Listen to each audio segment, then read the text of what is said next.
കർക്കിടകത്തിലെ നല്ല ചറപ്പറ മഴയത്താണ് ഞങ്ങൾ വാൾപ്പാറയിലേക്ക് വണ്ടിയെടുത്തത്. കോരിച്ചൊരിയുന്ന നല്ല പുലരിമഴ. തൃശ്ശൂർ വരെ മഴ കൂടെയുണ്ടായിരുന്നു. നേരം നന്നായി വെളുക്കും മുമ്പേ ചാലക്കുടിയുടെ വളവ് തിരിഞ്ഞു. നനഞ്ഞു കുതിർന്ന റോഡ്, മഴയ്ക്കു പിറകെ മരം പെയ്യുന്നു. അമ്നു പുറത്തേക്ക് തലയും നീട്ടി കാഴ്ച കാണുകയാണ്. വൈമധ്യേ വാങ്ങിയ റംബൂട്ടാൻ നുണയുകയാണ് ഷെരീഫിൻ്റെ മകൾ കുഞ്ഞു ഹവ. ദൂരെ ക്യാൻവാസിലത അതിരപ്പള്ളി വെള്ളച്ചാട്ടം.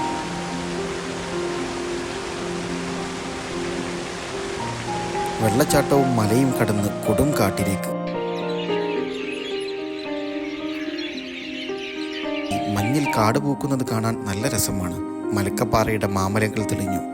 നിറയെ തേയിലത്തോട്ടങ്ങൾ. മലയാളത്തിലുള്ള അവസാനത്തെ ബോർഡും മാഞ്ഞു. തണുപ്പത്ത് നല്ല കറുമുറു അച്ചപ്പം തിന്ന് തമിഴ്നാട് ബോർഡർ കടന്നു. ഇനി വാൾപ്പാറ വരെ തേയിലകൾ പുതച്ച താഴ്വരകൾ.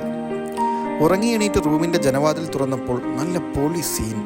മഞ്ഞ് വീഴുന്ന ചായത്തോട്ടങ്ങൾ. നാസ്ത കഴിക്കാൻ അടുത്തൊരു ഹോട്ടൽ തപ്പിയിറങ്ങി. നല്ല ദോശയും ചട്നിയും തേയില മണക്കുന്ന നല്ല ചുടു ചായയും.